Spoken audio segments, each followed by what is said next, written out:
vida como ela é e ela pode ser melhor. Às vezes o ângulo que a gente está não vai refletir aquilo que se deve refletir.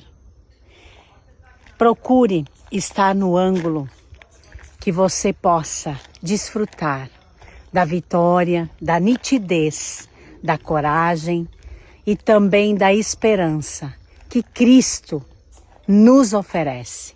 Portanto, o céu, a terra, as estrelas, o sol, tudo o que há nesse mundo, nesse universo, Deus tem se comprometido para nos ofertar e que nós desfrutamos de cada dia, de cada esperança, de cada página no florescer de Deus.